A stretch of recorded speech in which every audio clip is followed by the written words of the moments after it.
Super Bowl 56 is finally upon us. It's about time because it's been a very long season with an extra game and all, but we're all very excited for it and a little bit sad because, football's going to be over for the season. But that being said, the Cincinnati Bengals are going to be taking on the Los Angeles Rams at SoFi Stadium on Sunday. So let's do a quick breakdown into what's going to work, what's not going to work, the X factors of the game, and most importantly, who's going to win. Because this is a very interesting game and very divisive too.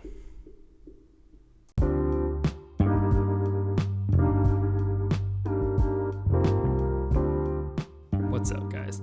I'm Tyler Coker, and I'm your host for today's episode of Today with Tyler. I hope you enjoy. First, let's look at the Rams defense. So, the Rams defense is kind of a disappointment when you look at it compared to last year. Last year, they were the number one overall defense, and it wasn't really a question.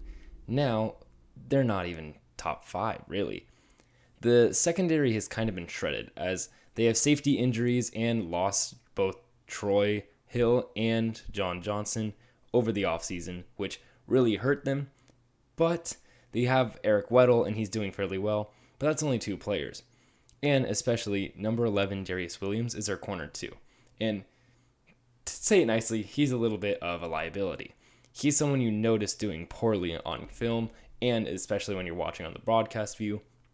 Anytime some big play comes through, it's always Darius Williams in coverage. So, not really ideal for the Rams, but they might be able to move through it. That being said, they do get a lot of sacks, and their defensive line is going to shred apart the offensive line for the Bengals. The Bengals have a decent left side of the line. Their left tackle and left guard both do fairly well, but from center, right guard, and left guard, there's going to be a lot of pressure. The pressure is going to be massive, especially with Von Miller and Leonard Floyd being the edge rushers and Aaron Donald being on the interior. It's going to be really, really hard for Joe Burrow to be able to put the ball out in a meaningful amount of time to be able to get a deep throw without lofting it into heavy coverage, because Sean McVay is a very, very smart man when it comes to coverage schemes. And so it's going to be very interesting to see how they can work around having such a liable offensive line. But that's what the Super Bowl's for.